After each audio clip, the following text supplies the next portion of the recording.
മദ്യലഹരിയിൽ ഉണ്ടാകുന്ന തർക്കങ്ങൾ ഒരു കുടുംബത്തിലെ സഹോദര ബന്ധങ്ങളെ പോലും നശിപ്പിച്ചേക്കാം. കൊട്ടാരക്കര അമ്പലംകുന്നിൽ ജ്യേഷ്ഠൻ അനുജനെ കുത്തിയത് മദ്യപാനത്തെ തുടർന്നുണ്ടായ തർക്കമെന്ന് പോലീസ്. സംഭവത്തിൽ ജ്യേഷ്ഠൻ 48 വയസ്സുള്ള ശശിയെ പുയപ്പള്ളി പോലീസ് അറസ്റ്റ് ചെയ്തു.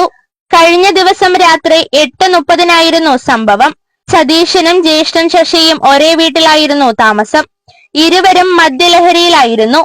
വീട്ടിൽ പരസ്പരം വഴക്കുണ്ടാക്കിയതായിരുന്നു അക്രമ കാരണം. പ്രകോപിതനായ ശശി കത്തികൊണ്ട് അനുജൻ സതീശനെ കുത്തി പരിക്കേൽപ്പിക്കുകയായിരുന്നു. ബഹളം കേട്ട് ഓടിയെത്തിയ നാട്ടുകാരും പ്രദേശവാസികളും ചേർന്നാണ് സതീശനെ ആശുപത്രിയിലെത്തിച്ചത്. വയറിന് ഗുരുതരമായി പരിക്കേറ്റ സതീശനെ തിരുവനന്തപുരം മെഡിക്കൽ കോളേജ് ആശുപത്രിയിലാണ് പ്രവേശിപ്പിച്ചത്. CI ബിജുവിന്റെ നിർദ്ദേശപ്രകാരം SA കൃഷ്ണകുമാർ, CPOമാരായ വിപിൻ, സജീവ് എന്നിവർ അടങ്ങുന്ന പോലീസ് സംഘമാണ് പ്രതിയെ അറസ്റ്റ് ചെയ്തത്. അറസ്റ്റ് ചെയ്ത പ്രതിയെ കോടതിയിൽ ഹാജരാക്കി റിമാൻഡ് ചെയ്തു. News bureau, face to face media, Kollam.